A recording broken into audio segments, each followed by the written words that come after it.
ನಮಸ್ಕಾರ ವೀಕ್ಷಕರೇ, ನಾನು ನಿಮ್ಮ ಬ್ರಾಹ್ಮಿಣಿ ಅಂಜಲಿ. ರಿಲಾಕ್ಸ್ ಸ್ಟುಡಿಯೋ ವೀಕ್ಷಕರಿಗೆ ನನ್ನ ನಮಸ್ಕಾರಗಳು. ಬನ್ನಿ ವೀಕ್ಷಕರೇ, ಈ ರಾಹು ಕೇತುವಿನ ಬದಲಾವಣೆಯಿಂದ ವೃಷಭ ರಾಶಿಯವರಿಗೆ ಏನೆಲ್ಲ ಎಫೆಕ್ಟ್ ಇದೆ ಅಂತ ನೋಡ್ತಾ ಹೋಗೋಣ. ನೋಡಿ, ಇನ್ನೇನು ಮೇ 20ಕ್ಕೆ ರಾಹು ಬದಲಾಯಿಸ್ತಾ ಇದ್ದಾನೆ. ಡಿಸೆಂಬರ್ 26ರವರೆಗೂ ಈ ರಾಹು ಸಂಚಾರದಲ್ಲಿ ಇರುತ್ತೆ, ರಾಹು ಮತ್ತೆ ಕೇತುಗಳು.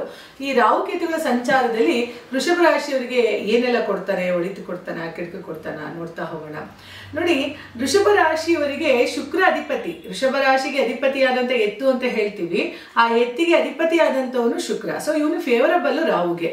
ಯಾಕೆಂತ ಅಂದ್ರೆ ರಾಹುವಿಗೆ ತನ್ನ ಶತ್ರು ಮತ್ತೆ ಮಿತ್ರ ಅಂತ ಇರ್ತಾನೆ. ಅದರಲ್ಲಿ ರಾಹುವಿಗೆ ತುಂಬಾ ಅತಿ ಮಿತ್ರನಾದಂತವನು ಈ ಶುಕ್ರ ಗ್ರಹ.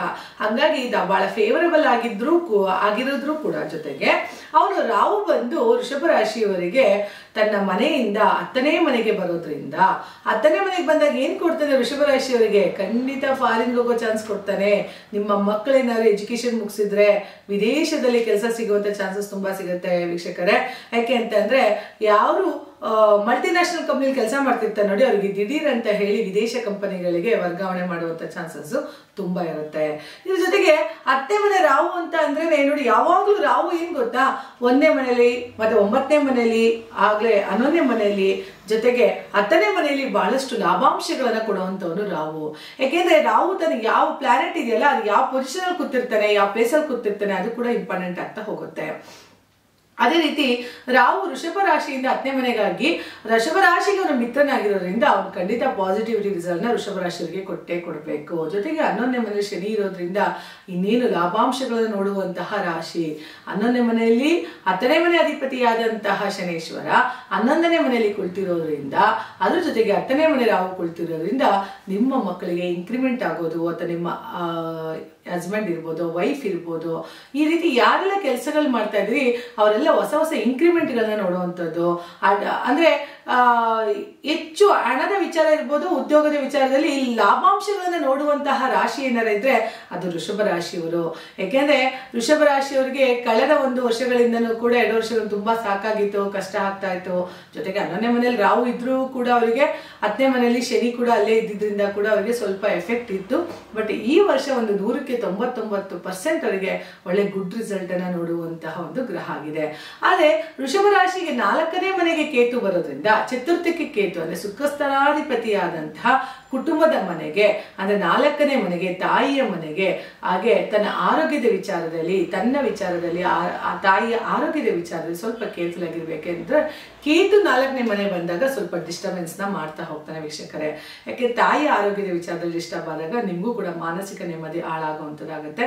ಜೊತೆಗೆ ಕೇತು ಅಂದ್ರೆ ನಾನು ಹೇಳಿದೆ ನಿಮಗೆ ಸರ್ಜಿಕಲ್ ಸ್ಟಿಚಸ್ ಅಂತ ಹೇಳಿ, ಅದನ್ನು ಕೂಡ ಚಾನ್ಸಸ್ ಉಂಟು. ತಾಯಿಗೆ ಎಲ್ಲಾರು ಒಂದ್ ಕಡೆ ಮಂಡಿ ನೋವು ಪೇನ್ ಬರುವಂಥದ್ದು, ಅಥವಾ ನಿಮಗೆ ಇಂಬಡಿ ಅಥವಾ ಮಂಡಿ ಪೇನ್ಗಳು ಬಂದು ಜೆಲ್ ಸವಿಯುವಂಥದ್ದೆಲ್ಲ ಆಗ್ಬೋದು.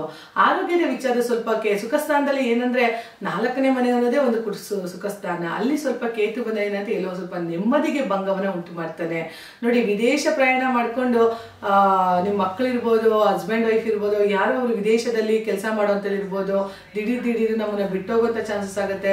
ಅಥವಾ ಮನೆಯಿಂದ ಹೋಗಿ ಹೊರಗಡೆ ದುಡಿಯುವಂತ ಚಾನ್ಸಸ್ ಬರೋದ್ರಿಂದ ಅಲ್ಲೂ ಕೂಡ ನಿಮಗೆ ಮಾನಸಿಕ ನೆಮ್ಮದಿ ಕೆಡುತ್ತೆ ಅಲ್ವಾ. ಮಕ್ಕಳು ನಮ್ ಜೊತೆನೆ ಇದ್ರಪ್ಪ, ವಿದೇಶಕ್ಕೆ ಹೋಗ್ತಾ ಇದ್ರೆ ಒಂದು ಖುಷಿ ಕೊಟ್ಟರು ಕೂಡ ನಿಮ್ಗೆ ಇಲ್ಲೊಂದ್ ಕಡೆ ನಮ್ಮ ಮಕ್ಕಳು ಬಿಟ್ಟು ಹೋಗ್ತಾ ಇದ್ರೆ ನೋವು ನಿಮ್ಮನ್ನ ಕಾಡ್ಸೋದ್ರಿಂದ ಅಲ್ಲೂ ಕೂಡ ನಿಮ್ಮ ಸುಖ ಸ್ಥಾನಕ್ಕೆ ಭಂಗ ಬಂದಂಗಾಗತ್ತೆ. ಹಾಗಾಗಿ 4ನೇ ಮನೆ ಕೇತು ಇರೋದ್ರಿಂದ ಸ್ವಲ್ಪ ಆರೋಗ್ಯದ ಕಡೆ, ನಿಮ್ಮ ಒಂದು ಸಂತೋಷ, ಮಾನಸಿಕ ನೆಮ್ಮದಿಯ ಕಡೆ ಗಮನ ಕೊಡಿ. ನೋಡಿ ವೀಕ್ಷಕರೇ, ಯಾವಾಗ್ಲೂ ಅಷ್ಟೇ ನಮ್ಗೆ ಎಷ್ಟೇ ಹಣ ಇರ್ಲಿ ಮಾನಸಿಕ ನೆಮ್ಮದಿ ಇಲ್ದೇನೆ ಜೀವನ ಮಾಡೋದಕ್ಕಾಗಲ್ಲ. ಯಾವಾಗ ನಾವು ಮಾನಸಿಕ ಸಮತೋಲನ ಇಟ್ಕೊಳ್ತೀವೋ, ಸುಖ ಆಗ್ಲಿ, ದುಃಖ ಆಗ್ಲಿ, ನಷ್ಟ ಆಗ್ಲಿ, ಕಷ್ಟ ಆಗ್ಲಿ, ಪ್ರತಿಯೊಂದನ್ನು ಕೂಡ ನಾವು ಸಮತೋಲನ ಪ್ರಮಾಣದಲ್ಲಿ ಇಟ್ಕೊಂಡಾಗ ಜೀವನ ಏರುಪೇರು ಆಗೋದನ್ನ ನಾವು ತಪ್ಪಿಸ್ತಾ ಹೋಗ್ಬೋದು. ಅದಕ್ಕಾಗಿ ವೃಷಭ ರಾಶಿಯವರು ಸ್ವಲ್ಪ ಸುಖಸ್ಥಾನದ ಕಡೆ ಗಮನ ಕೊಟ್ಟರೆ, ತಮ್ಮ ಆರೋಗ್ಯದ ಕಡೆ, ತಾಯಿಯ ಆರೋಗ್ಯದ ಕಡೆ ಗಮನ ಕೊಟ್ಟಾಗ ಅದರಿಂದ ಬರುವಂತಹ ಕೆಟ್ಟ ಫಲಿತಾಂಶಗಳಿಂದ ನಾವು ಹೊರಗಡೆ ಬರ್ತಾ ಬರ್ಬೋದು. ಈಗ ಆಲ್ರೆಡಿ ಹೇಳ್ತೀನಿ ನಿಮ್ಗೆ 10ನೇ ಮನೆಯಲ್ಲಿ ರಾಹು ಇರೋದ್ರಿಂದ ಎಕ್ಸ್ಪೋರ್ಟ್ ಇಂಪೋರ್ಟ್ಗಳು ಏನಿದೆ ಅದೆಲ್ಲ ತುಂಬಾ ಚೆನ್ನಾಗಿ ನಡೀತಾ ಹೋಗುತ್ತೆ. ಅಥವಾ ನಿಮ್ಮ ವಿದೇಶದಲ್ಲಿ ಇನ್ಕ್ರಿಮೆಂಟ್ ಆಗುವಂತ ಚಾನ್ಸಸ್ ತುಂಬಾ ಇರ್ಬೋದು. ಅಥವಾ ಒಂದು ದೇಶದಿಂದ ಮತ್ತೊಂದು ದೇಶಕ್ಕೆ ನಿಮಗೆ ವರ್ಗಾವಣೆ ಆಗುವಂತಹ ಪತ್ರಗಳನ್ನ ಕೊಡುವಂಥದ್ದು, ಅಥವಾ ದಿಢೀರ್ ಅಂತ ಹೇಳಿ ನಿಮಗೆ ಮೇಲೆ ಬರುವಂತಹ ಚಾನ್ಸಸ್ಗಳೆಲ್ಲ ತುಂಬಾ ಆಗೋದ್ರಿಂದ ಉದ್ಯೋಗದಲ್ಲಿ ಹೆಚ್ಚು ಹೆಚ್ಚು ಬದಲಾವಣೆಗಳು ನೋಡ್ತಾರೆ ವೃಷಭ ರಾಶಿಯವರ. ಜೊತೆಗೆ ಶನಿ 11ನೇ ಮನೆಯಲ್ಲಿರೋದ್ರಿಂದಲೂ ಕೂಡ ನಿಮ್ಮ ಲಾಭಾಂಶದಲ್ಲಿ ಸ್ವಲ್ಪ ಈ ವರ್ಷ ಏನಾದ್ರು ಕೂಡ ಹಾಕಿ ಒಂದ್ ಕಡೆ ಮನೆ ತಗೊಳ್ಳುವಂತ ಮಾಡುವಂಥದ್ದು ಅಥವಾ ಪ್ರಾಪರ್ಟಿಗೆ ಇನ್ವೆಸ್ಟ್ ಮಾಡುವಂಥದ್ದು, ಇಲ್ಲ ಒಂದ್ ಕಡೆ ಇನ್ವೆಸ್ಟ್ಮೆಂಟ್ ಪ್ಲಾನ್ಗಳನ್ನ ತುಂಬಾ ಚೆನ್ನಾಗಿ ಮಾಡ್ತಾ ಹೋಗ್ತಾರೆ ವೃಷಭ ರಾಶಿಯವರು.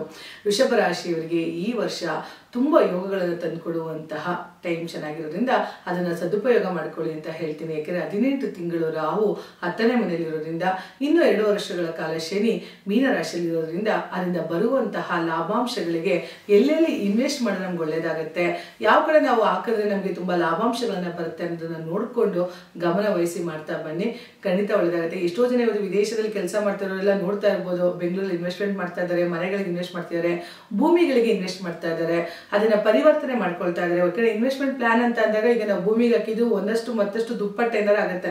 ಯಾವತ್ತೂ ನಮಗೆ ಭೂತಾಯಿ ಮೋಸ ಮಾಡೋದಿಲ್ಲ.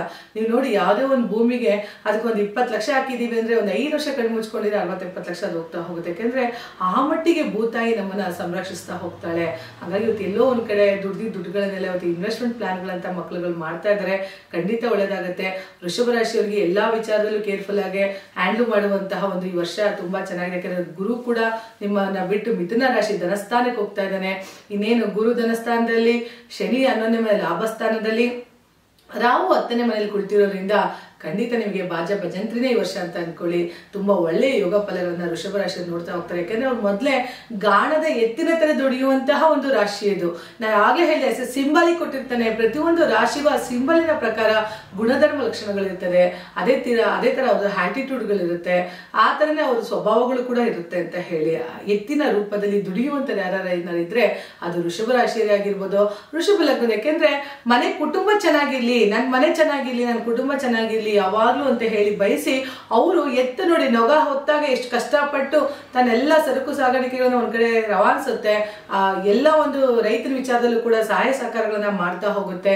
ಈ ವಿಚಾರದಲ್ಲಿ ನಮಗೆ ಮಾಡುವಂತಹ ಒಂದು ಸ್ವಭಾವ ಏನಾರ ಇದೆ ಅಂತ ಅಂದ್ರೆ ಅದು ಎತ್ತಿನ ಗುಣಧರ್ಮಗಳನ್ನ ಹೊಂದಿರುವಂತಹ ವೃಷಭ ರಾಶಿಯವರು.